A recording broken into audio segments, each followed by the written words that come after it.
내 무덤에 침뱉을 놈들이 내 자식이라니 내가 전생에 무슨 나라를 팔아먹었나 싶네요. 평생을 다 바쳐 키워놨더니 이제 와서 제 아버지를 미친 사람 취급하며 저 산속으로 몰아넣고 있으니까요. 여러분, 자식 키워봐야 다 소용없다는 말, 그게 그냥 하는 소리인 줄 알았는데 제 인생이 바로 그 증거가 될 줄은 꿈에도 몰랐습니다. 새벽 2시면 어김없이 현관문이 열려요. 삐걱거리는 그 소리가 제 심장을 칼로 베는 것 같아 뜬 눈으로 밤을 지새운 지 벌써 몇 달째인지 모르겠네요. 차가운 새벽 공기가 방 안으로 훅 끼쳐 들어오면 제 곁에서 자는 척하던 남편이 부스스 일어납니다. 초점 없는 눈동자로 앞만 보며 거실 구석에 세워둔 녹슨 삽을 챙겨 들지요. 여보, 이 시간에 어딜 가려고 그래요? 제가 바짓가랑이를 붙잡아 봐도 남편은 대답 한마디가 없어요. 그저 짐승 같은 숨소리만 내뱉으며 어둠 속으로 걸어 들어갈 뿐입니다. 남편의 뒷모습을 보며 저는 방바닥에 주저앉아 소리 없는 눈물을 훔칩니다. 남편이 산에서 파헤치는 게 도대체 무엇인지, 왜 하필 그곳이어야만 하는지 생각할수록 가슴이 타들어가네요. 여러분, 남편이 30년 넘게 그 차가운 땅 속에 묻어둔 건 단순한 금괴가 아니었습니다. 그건 우리 가족의 목줄을 쥐고 흔들 뱀 같은 자식들의 정체를 밝혀낼 날카로운 복수의 칼날이었지요. 그날 밤 남편의 손톱 밑에 맺힌 검은 피를 보지 말았어야 했는데 말입니다. 그날 밤도 산에서는 서걱서걱 흙 파는 소리가 들려왔어요. 안개가 자욱하게 깔린 산등성이 너머로 남편이 든 낡은 랜턴 불빛이 도깨비불처럼 일렁거렸죠. 저는 문틈 사이로 그 불빛을 보며 혼잣말을 했어요. 여보, 당신 정말 미친 거예요. 아니면 내가 모르는 무언가가 있는 거예요. 낡은 창문 틈으로 들어오는 찬바람에 코끝이 찡해지면서 코끝을 찌르는 흙냄새와 이끼. 냄새가 방 안을 가득 채웠습니다. 다음 날 아침이면 남편은 아무 일도 없었다는 듯 마루에 멍하니 앉아 있어요. 흙투성이가 된 바짓단과 갈라진 손등을 보면 속이 뒤집어지는데 남편은 그저 허공만 바라보며 허허 웃기만 하네요. 그 웃음소리가 얼마나 서글픈지 아시나요? 평생 남의 집 일해주며 손마디가 다 뒤틀리도록 고생만 한 사람인데 노후에 얻은 병이 치매라니요. 사람들은 우리 집 앞을 지나갈 때마다 수군거려요. 저 집 영감이 밤마다 귀신이 씌어서 산을 탄다면서요. 그 소리를 들을 때마다 제 가슴은 무너져 내립니다. 사흘 전에는 도시에 사는 큰아들 녀석한테 전화가 왔어요. 어머니, 아버지 더 심해지기 전에 결단 내리셔야 해요. 동네 창피해서 살 수가 없잖아요. 아들놈 목소리에는 걱정 대신 짜증이 가득 섞여 있었죠. 자기 아버지가 왜 저러는지 궁금해하기는커녕 오직 산 밑에 있는 땅 문서가 어디 있는지 그것만 묻더라고요. 제가 전화를 끊고 한참을 멍하니 앉아 있었습니다. 거실 식탁 위에 내려앉은 먼지를 보며 생각했어요. 내가 이 아이들을 어떻게 키웠는데 어떻게 나한테 이럴 수 있을까? 가슴이 먹먹해지고 숨이 턱 막혀왔습니다. 남편의 방에서는 고약한 파스 냄새와 오래된 약 봉지 냄새가 났어요. 남편이 잠든 틈을 타 손을 가만히 만져보니 손바닥은 이미 딱딱한 굳은 살로 가득하고 손톱 밑은 흙탕물로 시커멓게 물들어 있었습니다. 얼마나 처절하게 땅을 팠으면 손이 이 모양이 됐을까요? 저는 남편의 그 거친 손을 제 얼굴에 비비며 한참을 울었습니다. 여보, 우리 인생이 왜 이렇게 됐을까요? 우리가 전생에 무슨 죄를 지었길래 이런 천대를 받으며 살아야 하나요? 산등성이 위로 달빛이 차갑게 비추던 어제 새벽도 마찬가지였어요. 남편은 귀신에 홀린 듯 다시 삽을 들고 나갔습니다. 저는 이번엔 가만히 있을 수 없어서 남편의 뒤를 몰래 따라 나섰지요. 밤이슬에 젖은 풀잎이 제 발목 바지를 적시고 부엉이 울음소리가 등 뒤에서 들려올 때마다 심장이 멎는 것 같았어요. 저 멀리 남편의 구부정한 뒷모습이 보였습니다. 30년 전 세상을 떠난 우리 첫째 아이를 묻어주던 그날처럼 남편의 어깨는 심하게 흔들리고 있었지요. 남편은 아무도 없는 어두운 산속에서 미친 듯이 땅을 파기 시작했어요.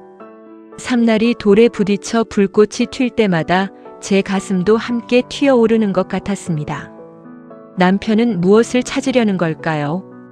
아니면 무엇을 숨기려는 걸까요? 자식들은 아버지가 치매라며 정신병원에 넣을 궁리만 하는데 남편은 그 비정한 자식들에게 마지막으로 보여줄 무언가를 준비하고 있는 것만 같았습니다. 한참을 지켜보다가 저는 나무 뒤에 숨어 입을 틀어막았습니다. 남편이 파헤친 구덩이 속에서 낡은 검은 비닐봉지 하나가 모습을 드러냈거든요. 무명실로 칭칭 감겨있는 그 봉지를 남편은 보물이라도 되는 양가슴에 꼭 품었습니다. 그리고는 아이처럼 엉엉 울기 시작했어요. 산짐승도 잠든 그 깊은 밤에 남편의 울음소리가 온 산을 울렸습니다. 저는 그때 직감했습니다. 아, 이 사람이 미친 게 아니구나. 무언가 아주 무서운 진실을 혼자 감당하고 있구나. 집으로 돌아오는 길에 저는 남편의 발자국을 하나하나 밟으며 생각했습니다. 이제 곧 폭풍이 몰아치겠구나. 우리 자식들이 그토록 찾아 헤매던 그 무언가가 결국 우리 가족을 파멸로 몰고 가거나 아니면 우리를 이 지옥에서 구해내겠구나. 남편의 굽은 등에 실린 그 무거운 비밀의 무게가 제 어깨에도 느껴지는 것 같았습니다. 그날 밤의 흙냄새는 유난히도 비릿하고 차가웠습니다. 잠시 침묵이 흐르고 방 안의 시계 초침 소리만 크게 들려오네요. 남편은 다시 제 곁으로 돌아와 거친 숨을 몰아쉬며 잠이 들었습니다. 하지만 저는 알고 있습니다. 내일 새벽 2시가 되면 남편은 다시 그 삽을 들고 일어날 것이라는 사실을요. 그리고 그 비밀의 항아리가 세상 밖으로 나오는 순간 우리 집안의 모든 가식과 거짓이 산산조각 날 것이라는 사실도요. 그날 밤의 냄새와 소리는 아직도 제 마음에 남아서 떠나질 않네요. 남편이 파헤치던 그 흙 한 줌에 섞여 있던 우리 인생의 한이 이제 곧 뜨거운 눈물로 변해 쏟아질 것만 같습니다. 여러분, 다음 이야기가 궁금하시겠지만 제 가슴이 너무 떨려서 잠시 숨을 골라야 할 것 같네요. 우리 남편이 그 밤에 그토록 지키려 했던 것이 과연 무엇이었을지, 그리고 우리 비정한 자식들이 어떤 결말을 맞이하게 될지 끝까지 지켜봐 주세요. 가슴이 자꾸만 두근거려 잠을 이룰 수가 없네요. 창밖에는 벌써 동이 트려는지 푸르스름한 빛이 감돌기 시작합니다. 어둠 속에서 빛나던 남편의 그 랜턴 불빛이 아직도 제 눈앞에 아른거리는 것 같아요.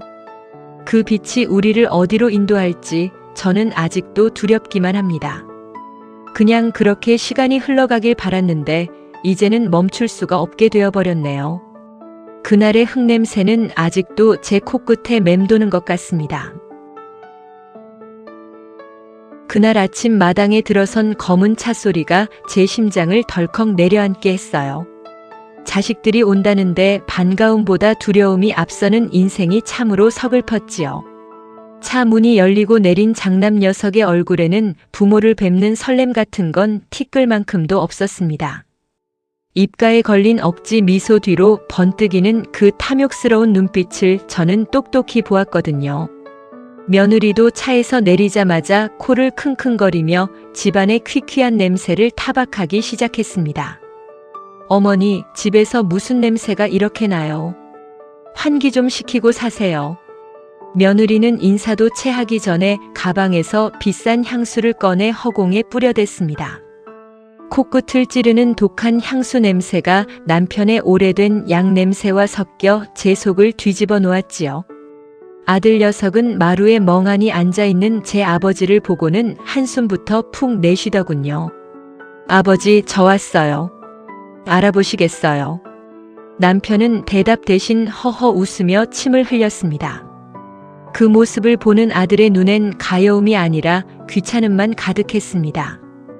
거실 식탁에 차려낸 된장찌개에 김이 모락모락 피어올랐지만 자식들은 숟가락 하나 들지 않았습니다. 찌개 속의 큼지막한 두부도 제가 새벽부터 정성껏 무친 나물도 그들에겐 그저 초라한 시골 음식일 뿐이었나 봅니다. 아들 녀석이 젓가락을 만지작거리며 슬그머니 본색을 드러내기 시작했습니다. 어머니, 사실 저 이번에 사업이 좀 힘들게 됐어요. 이대로 가다가는 길거리에 나앉게 생겼단 말입니다. 남편은 옆에서 숟가락을 떨어뜨리며 웅얼거렸지만 아들은 쳐다보지도 않았습니다. 어머니, 아버지가 저러신데 저 산 밑에 있는 땅은 그냥 썩히실 거예요. 그거 지금 팔면 제 숨통이 좀 트일 것 같거든요. 아들의 목소리가 점점 날카로워지기 시작했습니다. 저는 떨리는 손으로 밥그릇을 움켜쥐었습니다. 그 땅이 어떤 땅인데, 내 아버지가 평생 피땀 흘려 지켜온 땅인데 내가 어찌 그런 소리를 하니. 제 말이 끝나기도 전에 며느리가 끼어들었습니다. 어머니, 아버님 치매잖아요.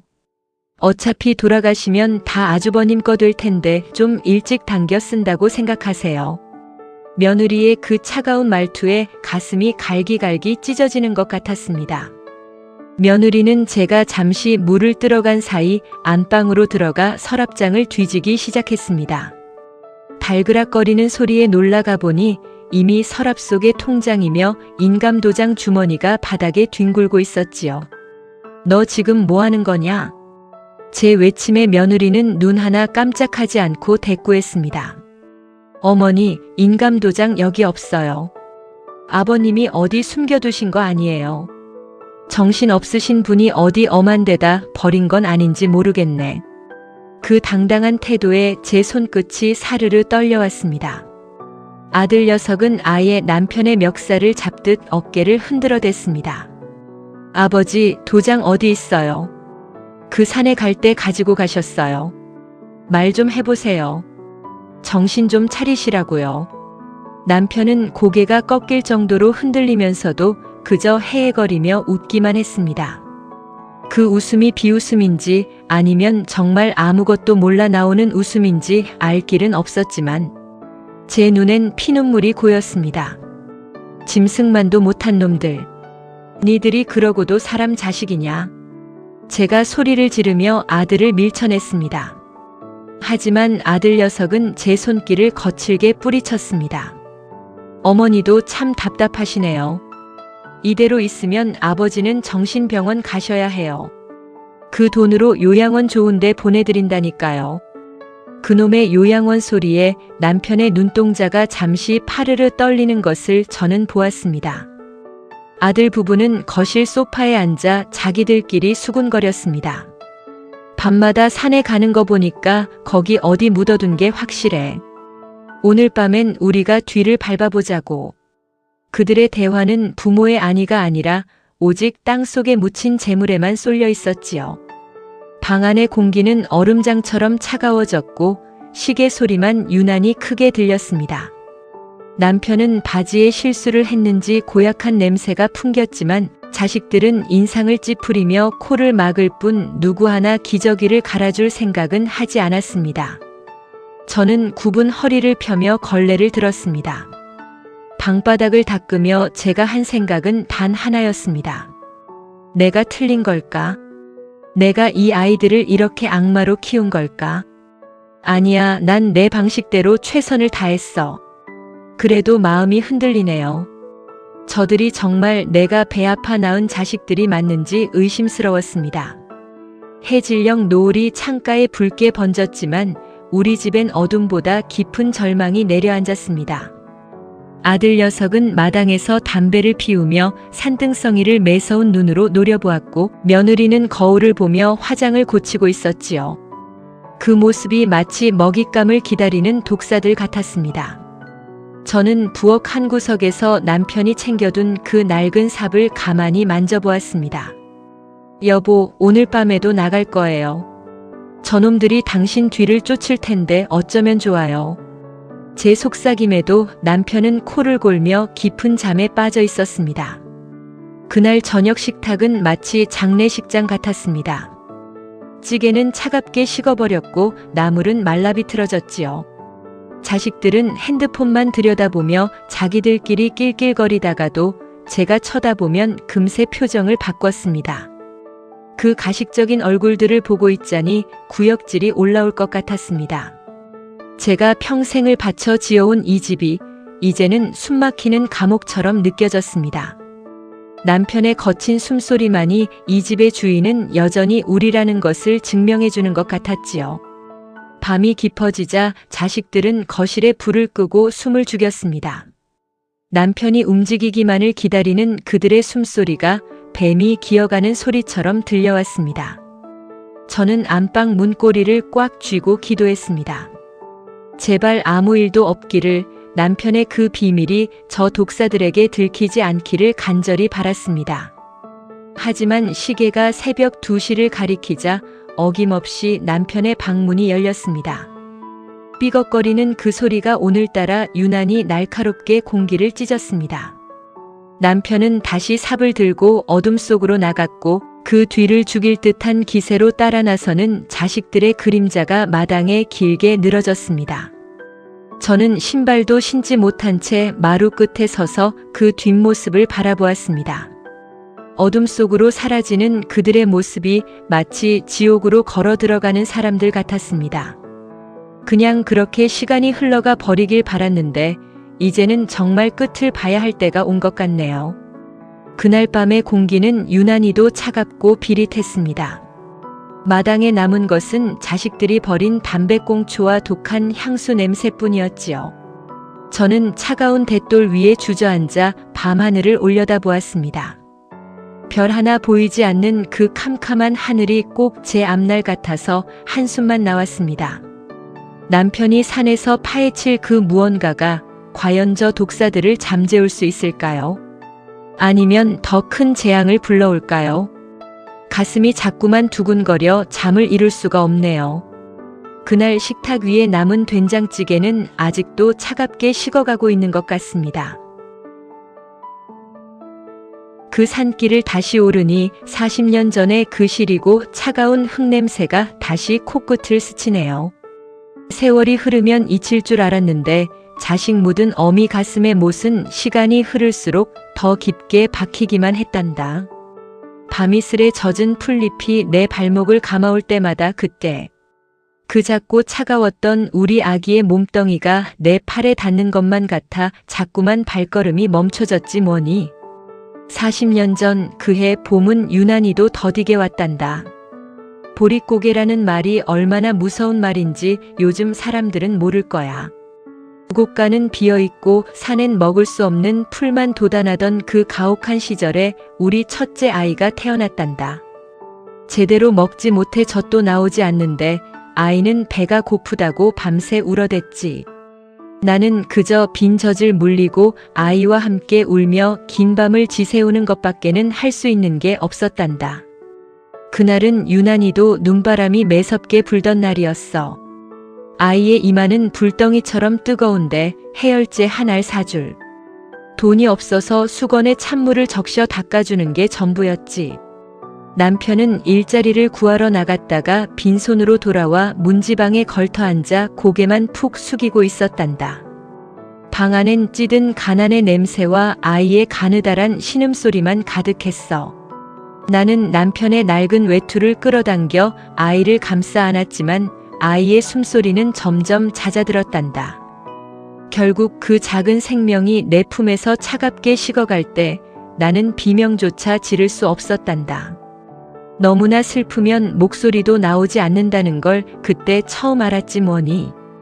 남편은 아무 말 없이 벽만 바라보다가 자리를 박차고 일어나 녹슨 삽 한 자루를 챙겨 들었단다.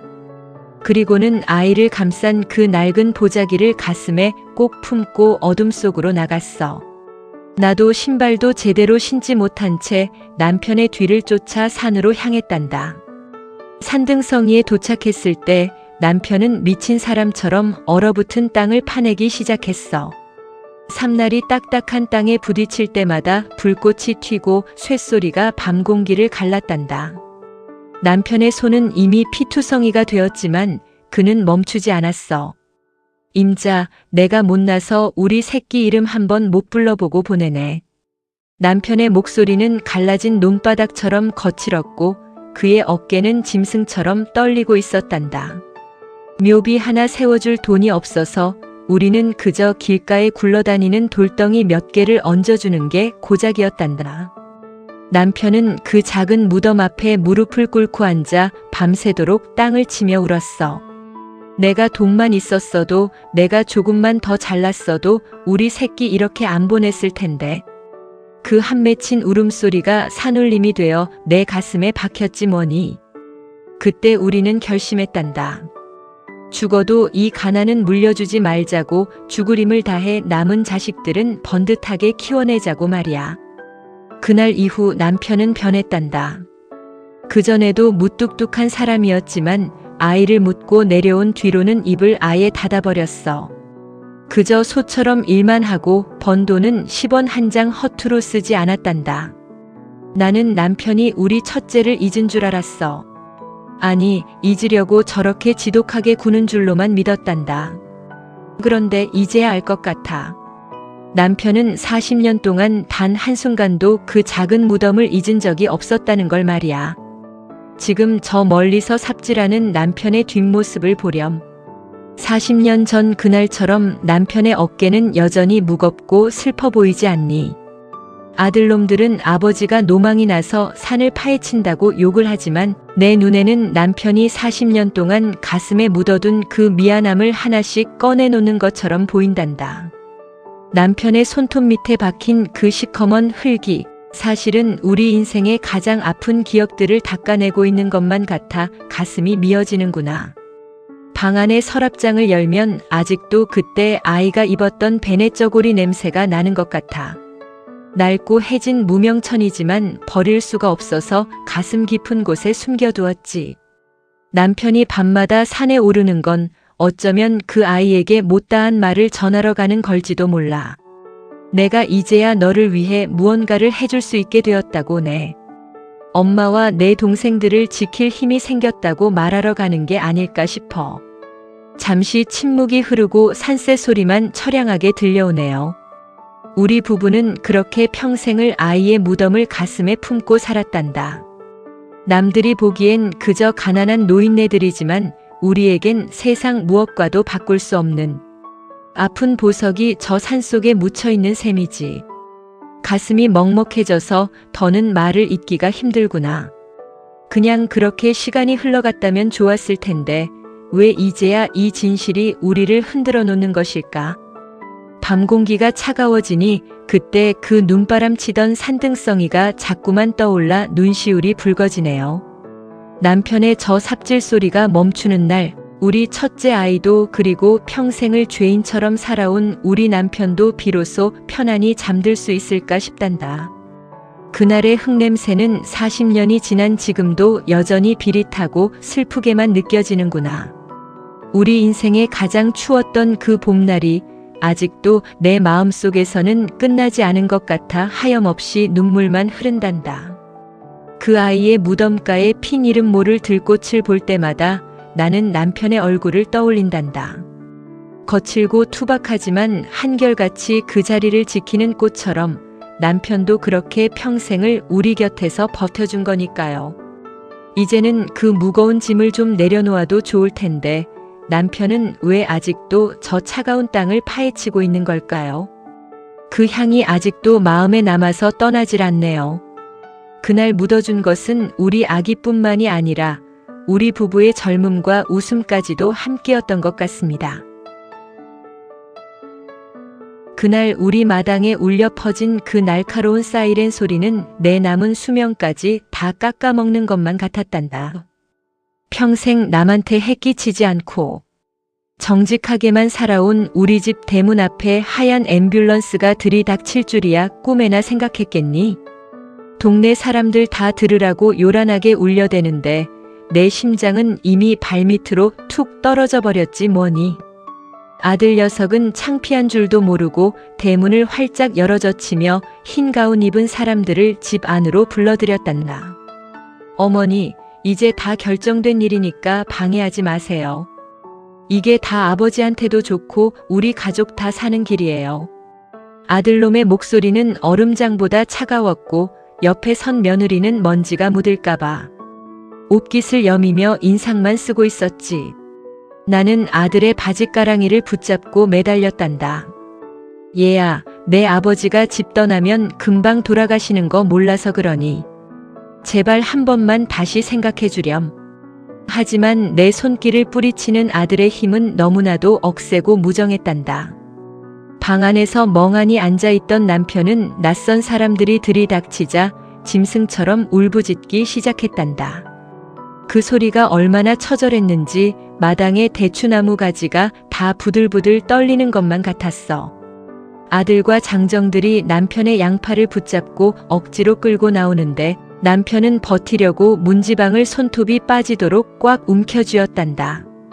문틀에 긁힌 남편의 손등에서 붉은 피가 배어나오는 걸 보는데 내 가슴 속에서도 시커먼 피눈물이 쏟아졌지 뭐니. 그때였단다. 마당 바닥으로 내동댕이 쳐진 남편이 갑자기 이상한 행동을 하기 시작했어.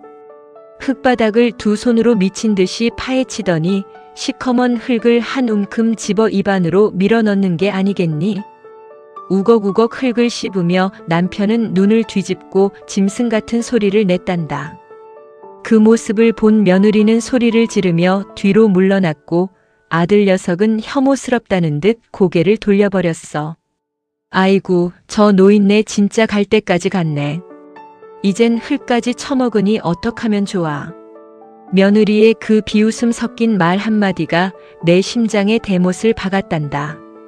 나는 남편에게 달려가 그 입에 든 흙을 손가락으로 파냈단다. 여보, 왜 이래요? 제발 정신 좀 차려봐요. 하지만 남편은 내 손을 뿌리치며 더 깊이 흙을 파먹었어. 남편의 입가는 시커먼 흙탕물로 범벅이 되고 그 사이로 하얀 이가 드러나는데 그 모습이 꼭 미친 사람 같으면서도 어딘가 모르게 너무나도 슬퍼 보였단다. 아들은 이제 됐다며 구급대원들에게 소리쳤지. 보셨죠? 저 상태인데 어떻게 집에서 모셔요? 빨리 데려가세요. 장정들이 남편을 들것에 묶어 올리는데 나는 세상이 무너지는 기분이었단다. 그런데 그 혼란스러운 와중에 나는 보고 말았어. 앰뷸런스 뒷문이 닫히기 직전 남편이 나를 똑바로 쳐다보는 그 짧은 순간을 말이야. 아까까지 눈동자가 풀려있던 사람이라고는 믿기지 않을 만큼 남편의 눈빛은 칼날처럼 날카롭고 매서웠단다. 그건 미친 사람의 눈이 아니었어. 무언가 아주 중요한 것을 지키기 위해 자신을 밑바닥까지 던진 사람의 아주 형형한 눈빛이었단다. 잠시 침묵이 흐르고 아들의 담배 연기만 마당을 가득 채웠네요. 남편이 실려간 빈자리에는 파헤쳐진 흙더미와 남편의 낡은 고무신 한 짝만 덩그러니 남았단다. 나는 그 고무신을 가슴에 품고 마루 끝에 주저앉았어. 아들 녀석은 이제 속이 시원한지 집 문 서며 통장을 찾으러 다시 안방으로 기어들어갔지 뭐니. 저것들이 내 자식이라니 저것들을 먹이려고 내가 평생 파출부 일을 하며 손마디가 다 뒤틀렸나 싶어 허망함에 웃음만 나오더구나. 내가 틀린 걸까? 남편은 정말 미친 게 아니라 저 모진 자식들에게서 나를 지키려고 저토록 끔찍한 연기를 하고 있는 걸까? 아니야, 흙을 씹어먹는 그 고통을 제정신으로 어떻게 견디겠어. 하지만 아까 나를 보던 그 눈빛은 분명히 무언가를 말하고 있었단다. 임자, 조금만 더 버텨. 내가 다 알아서 할 테니 조금만 참아달라고 말이야. 그 눈빛이 자꾸만 잔상처럼 남아서 내 마음을 흔들어 놓는구나. 밤 공기가 차가워지니 아까 남편이 입안 가득 물었던 그 흙냄새가 내 코끝에도 스치는 것 같아. 비릿하고 텁텁한 그 냄새에 우리 인생의 온갖 풍파가 다 섞여 있는 것만 같아 눈물이 멈추지 않았단다. 남편은 지금 그 차가운 병원 침대에 묶여서 무슨 생각을 하고 있을까? 자식들이 방 안을 뒤지며 집 안을 난장판으로 만드는데 나는 그저 힘없는 노인네가 되어 벽에 기대어 앉아있을 뿐이었단다. 그래도 마음이 흔들리네요. 혹시라도 남편이 정말로 정신을 놓아버린 거라면 내가 지금 품고 있는 이 가느다란 희망이 더 큰 절망으로 돌아올까봐 두려웠단다. 하지만 나는 믿고 싶었어. 40년을 함께 산 내 남편이 그렇게 쉽게 무너질 사람이 아니라는 걸 말이야. 남편이 파먹던 그 흙이 사실은 우리 부부를 지켜줄 마지막 성벽이었다는 걸 그땐 미처 다 알지 못했단다. 그날 밤 마당은 유난히도 고요했단다. 자식들이 버린 담배꽁초 냄새와 독한 향수 냄새가 뒤섞여 공기를 어지럽혔지만 나는 오직 남편이 씹던 그 흙냄새만을 기억하며 밤을 지새웠단다. 남편의 그 흙투성이 손이 내 얼굴을 스치던 느낌이 아직도 생생해 가슴이 저려오네요. 그냥 그렇게 시간이 멈춰버렸으면 좋겠다고 생각할 만큼 그날의 시련은 너무나도 가혹하고 길었단다. 마지막 한 문장이 내 머릿속을 맴도네요. 여보, 당신이 그토록 지키고 싶어 했던 게 고작 이런 자식들이었나요? 아니면 못난 나였나요? 남편이 남기고 간 흙 묻은 고무신에는 아직도 그의 따뜻한 온기가 남아있는 것만 같아 자꾸만 만져보게 된단다. 그 향이 아직도 마음에 남아서 떠나질 않네요. 남편의 그 처절한 몸부림이 우리 인생의 마지막 반전을 준비하는 서막이었다는 걸 나는 이제야 조금씩 깨닫고 있단다. 그 밤 산속은 제 가슴처럼 시커멓게 타들어가고 있었단다. 남편을 앰뷸런스에 실어보낸 아들. 녀석과 며느리는 눈물을 닦기는커녕 곧바로 남편이 파헤치던 그 구덩이로 달려들었지 뭐니. 삽을 휘두르는 기세가 마치 굶주린 짐승 같아서 옆에서 지켜보는 내 몸이 다 떨렸단다. 얘들아, 제발 그만해라. 내 아버지가 저토록 지키려던 걸 어찌 너희가 그리 망쳐놓느냐고 소리쳤지만 돈독이 오른 자식들의 귀엔 제 어미의 절규 따윈 들리지 않았어. 삼날이 바위에 부딪혀 챙그랑 소리를 낼 때마다 내 가슴도 함께 부서지는 것 같았단다. 한참을 미친 듯이 흙을 파헤치던 아들 녀석이 갑자기 비명을 지르더구나. 찾았다. 여기 뭔가 있어. 흙더미 속에서 모습을 드러낸 건 30년은 좋게 넘어 보이는 낡은 옹기 항아리 하나였단다. 무명실로 칭칭 감겨있는 그 항아리를 보자마자 며느리가 눈을 번뜩이며 달려들었지. 어머니, 이거 금괴 맞죠? 아버님이 평생 숨겨둔 비상금 맞죠? 두 녀석이 서로 항아리를 먼저 차지하겠다고 산등성이에서 난투극을 벌이는데 그 꼴이 얼마나 가관이었는지 모른단다. 내 거야, 내가 먼저 봤어. 서로 밀치고 당기는 와중에 항아리가 그만 날카로운 바위 위로 떨어지고 말았어. 쨍그랑. 고요한 밤 공기를 가르는 비명 같은 소리와 함께 항아리는 산산조각이 났단다. 그 파편 사이로 쏟아져 나온 건 자식들이 그토록 바라던 금괴가 아니었어. 흙먼지가 가라앉고 드러난 건 꼬깃꼬깃 접힌 낡은 만원짜리 뭉치들과 빛바랜 사진 한 장, 그리고 누렇게 변색된 편지 봉투였단다. 아들 녀석은 허망한지 흙바닥에 주저앉아 멍하니 지폐만 쳐다보고 있었고, 며느리는 겨우 이 돈 때문에 우리가 이 고생을 했느냐며 짜증을 내더구나. 나는 떨리는 손으로 그 흙 묻은 편지 한 장을 집어들었단다. 거기엔 남편의 서툰 글씨로 이렇게 적혀 있었어. 임자, 미안하네. 우리 첫째 무덤 옆에 배수로 하나 제대로 못 만들어준 이 못난 남편을 용서하게. 그리고 내가 평생 가슴에 묻어둔 우리 둘째, 그 아이를 찾았네. 이 돈은 그 아이에게 속죄하는 마음으로 모은 것이고 남은 건 당신 노후 자금으로 법무사에게 맡겨두었으니 저 못된 자식들에게 절대 뺏기지 말게. 편지를 읽어 내려가는데 눈앞이 흐려져서 글씨가 보이지 않았단다. 남편은 치매가 아니었어. 자식들이 제 아버지를 버릴 것을 미리 알고 죽기 전 마지막으로 나를 지키기 위해 그 모진 세월을 견디며 미친 척을 했던 거였지 뭐니. 그때였단다. 어둠 속에서 낯선 자동차 전조등 불빛이 우리를 비추었어. 번듯한 정장을 입은 한 젊은 남자가 차에서 내려 우리 쪽으로 천천히 걸어왔단다. 아들 부부는 누구냐며 경계했지만 나는 그 남자의 얼굴을 보는 순간 숨이 멎는 것 같았어. 40년 전 가난 때문에 남의 집 양자로 보낼 수밖에 없었던 내 아들, 우리 둘째의 눈매를 꼭 닮아 있었거든. 남자는 내 앞에 무릎을 꿇으며 떨리는 목소리로 말했단다. 어머니, 저 왔어요. 아버지가 기다리라고 하셔서 이제야 왔습니다. 알고 보니 남편은 이미 수년 전부터 둘째 아들과 연락을 주고받으며 모든 준비를 끝내놓았단다. 장남 녀석이 집 문서를 훔치려 할 때도, 아버지를 병원에 강제로 집어넣으려 할 때도 남편은 이 둘째 아들과 함께 우리 집을 지킬 계획을 세우고 있었던 거야. 둘째는 남편의 부탁대로 변호사를 대동하고 나타나 자식들에게 서류 한 장을 내밀었단다. 형님, 아버지가 이미 형님에 대한 상속 박탈 청구를 끝내셨습니다. 이제 이 집과 땅은 제가 관리하며 어머니를 모실 겁니다. 아들 녀석의 얼굴이 흑빛으로 변하고 며느리는 말도 안 된다며 소리를 질렀지만 이미 늦었단다. 남편의 치밀한 설계 앞에 그들의 탐욕은 힘없이 무너져 내렸지. 나는 깨진 항아리 조각들 사이에서 남편의 피땀 어린 10,000원짜리들을 하나하나 주워 담았단다. 이 돈은 단순한 종이 조각이 아니야. 자식들에게 무시당하면서도 내 노후를 위해, 그리고 잃어버린 자식을 찾기 위해 남편이 30년 동안 땅속에 묻어둔 눈물이었으니까요. 잠시 침묵이 흐르고 밤바람이 시원하게 불어오네요.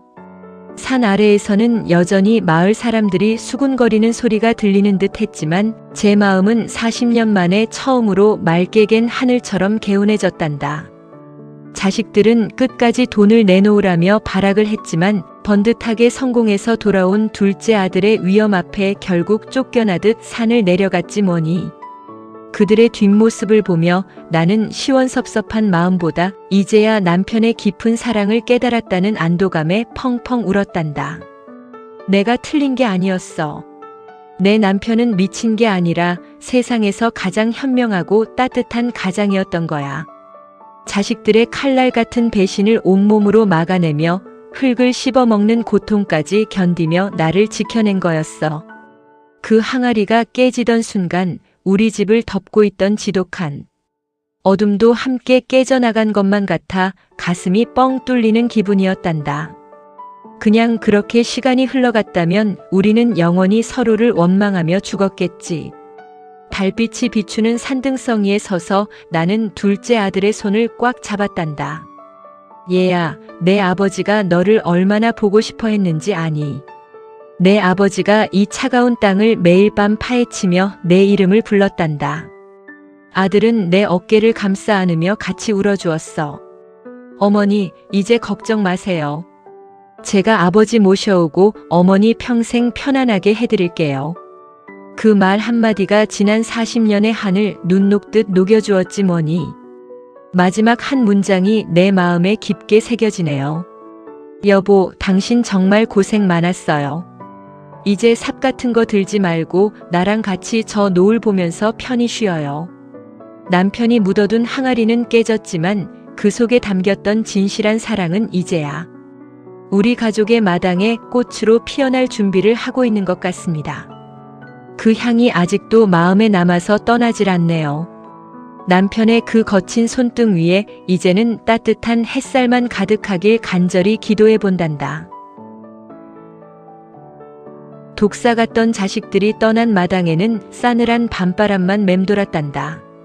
제 아비가 평생을 일궈온 집과 땅을 한낱 종이 조각처럼 여기던 그놈들이 차를 몰고 도망치듯 빠져나가는 걸 보는데 시원하기보다 가슴 한구석이 텅 빈 것처럼 허망했지 뭐니. 거실 여기저기 흩어진 흙더미와 찢긴 종이들을 보며 나는 바닥에 주저앉아 한참을 멍하니 있었단다. 이 집이 언제 이렇게 조용했었나 싶어 귀가 다 먹먹할 정도였어. 그때였단다. 흙을 씹어먹으며 미친 척을 하던 내 남편이 천천히 몸을 일으켜 세웠어. 굽어있던 어깨를 펴고 나를 바라보는데 그 눈빛이 얼마나 맑고 깊었는지 모른단다. 여보, 이제 끝났어. 고생 많았네. 남편의 목소리는 갈라진 논바닥처럼 거칠었지만 그 안에는 40년 세월을 꾹꾹 눌러 담은 미안함과 사랑이 가득했단다. 남편은 떨리는 손으로 제 방 깊숙한 곳에서 낡은 오동나무 상자 하나를 꺼내왔어. 상자 뚜껑을 여니 눈이 부시도록 고운 옥색 비단 옷이 모습을 드러냈단다. 40년 전 가난 때문에 우리 첫째를 보냈던 그 산등성이에서 남편이 피눈물을 흘리며 약속했던 그 옷이었지 뭐니. 임자, 내가 그때 그랬지. 당신 죽기 전에 꼭 세상에서 제일 고운 비단 옷 입혀주겠다고. 그 약속 지키려고 내가 평생을 미친놈 소리 들어가며 버틴 거라네. 남편의 말 한마디에 내 가슴에 맺혔던 응어리가 본물 터지듯 쏟아져 나왔단다. 나는 남편이 선물해준 그 비단 옷을 입어보았단다. 손끝에 닿는 매끄러운 감촉이 마치 그동안 우리가 흘린 눈물을 닦아주는 부드러운 손길 같았어. 거울 속에 비친 내 모습은 어느새 주름이 깊게 패고 머리가 하얗게 센 할멈이었지만 그 옷을 입으니 다시 그 예뻤던 새색시 시절로 돌아간 것만 같아 눈물이 멈추지 않았단다. 남편은 내 어깨를 감싸 안으며 허허 웃었어. 이제야 임자가 제자리를 찾았구먼. 참으로 곱네. 다음 날 아침 우리는 번듯하게 성공해서 돌아온 둘째 아들의 손을 잡고 다시 그 산에 올랐단다. 이번엔 삽이 아니라 예쁜 꽃다발과 새로 깎은 하얀 대리석 묘비를 들고 말이야. 40년 동안 이름 하나 없이 돌무덤으로 남아있던 우리 첫째의 자리 앞에 번듯한 이름. 석자가 새겨진 묘비를 세워주었단다. 남편은 묘비를 어루만지며 아기처럼 엉엉 울었어. 얘야, 애비가 늦어서 미안하다. 이제는 추운 땅속에서 떨지 말고 따뜻한 데서 편히 쉬거라. 묘비를 세우고 내려오는 길에 우리는 산 아래 우리 집을 내려다보았단다. 탐욕에 눈이 멀어 부모를 버리려 했던 큰아들. 녀석에게는 단 한 푼의 유산도 남기지 않기로 법무사와 정리를 끝냈지 뭐니. 그 자식들은 이제 자기들이 저지른 악행의 대가를 치르며 평생을 후회 속에 살게 될 거란다. 그게 바로 하늘이 내리는 무서운 심판 아니겠니? 우리는 남은 재산을 어려운 형편 때문에 아이를 잃은 부모들을 돕는 장학재단에 기부하기로 마음먹었단다. 집으로 돌아와 툇마루에 앉으니 노을이 온 세상을 붉게 물들이고 있었어. 남편은 내 손을 꼭 잡고 지그시 눈을 감았단다. 임자, 우리 참 잘 버텼지. 이제는 자식 걱정, 돈 걱정 다 내려놓고 우리끼리 오순도순 여생을 보내세. 남편의 그 말에 나는 고개를 끄덕였단다. 그래요, 당신. 이제는 새벽 2시에 깨지 말고 푹 자요. 나랑 같이 꽃구경도 가고 맛있는 것도 먹으러 다녀요. 우리 인생, 이제부터가 진짜 시작이잖아요.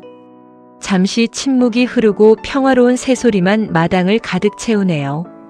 평생을 희생이라는 두 글자만 가슴에 품고 살아온 우리네 인생이지만 결국 이렇게 따뜻한 보상이 찾아올 줄은 몰랐단다. 자식에게 모든 것을 다 내어주고 빈 껍데기만 남는 게 부모의 도리인 줄 알았는데 아니더구나. 나를 먼저 사랑하고 지킬 줄 알아야 진정한 행복이 찾아온다는 걸 나는 70이 넘어서야 비로소 깨달았지 뭐니. 창밖의 바람은 이제 차갑지 않고 시원하게만 느껴진단다. 남편이 사준 비단옷의 소매를 만지며 나는 나지막이 의졸였어. 고마워요, 여보. 나를 끝까지 포기하지 않아줘서. 남편은 대답 대신 제 어깨에 제 머리를 기댔단다. 두 늙은이의 뒷모습 위로 쏟아지는 노을빛이 얼마나 따사로운지 그 풍경 속에 우리 인생의 모든 고통이 다 녹아내리는 것만 같았단다. 시청자 여러분, 제 이야기를 끝까지 들어주셔서 참으로 고마워요. 자식 키우며 소갈이하고 평생을 가족 위해 헌신하신 여러분의 삶도 언젠가는 반드시 이렇게 고운 비단옷처럼 빛나는 날이 올 거라 믿어 의심치 않아요. 이제는 자식에게만 매달리지 말고 여러분 자신을 위해 사세요. 그게 바로 먼저 간 남편이 그리고 하늘이 우리에게 주는 가장 큰 선물이니까요. 오늘 밤은 유난히도 달이 밝고 평온하네요. 남편의 고른 숨소리를 들으며 저도 이제 편안히 눈을 감으려 합니다. 그냥 그렇게 시간이 흘러가는 게 아까울 만큼 지금 이 순간이 너무나 소중하고 행복하단다. 비단 옷에 배어있던 그 서러운 눈물 자국은 이제 다 마르고 오직 따뜻한 사랑의 향기만 남아서 제 마음을 포근하게 감싸주네요. 여러분의 인생도 이 비단 옷처럼 눈부시고 아름답게 마무리되길 간절히 기도할게요. 제 이야기가 마음에 닿았다면 우리 부부의 새로운 출발을 응원하는 마음으로 구독과 좋아요 한 번씩만 눌러주시겠어요? 여러분의 따뜻한 손길이 저 같은 시골 할머니에겐 큰 힘이 된단다. 다음번에도 가슴 뭉클한 인생 이야기로 다시 찾아올게요. 그때까지 부디 몸 건강히 행복하게 지내시길 바랄게요. 우리 인생 참으로 수고 많았단다. 여러분 사랑합니다. 그리고 고맙습니다.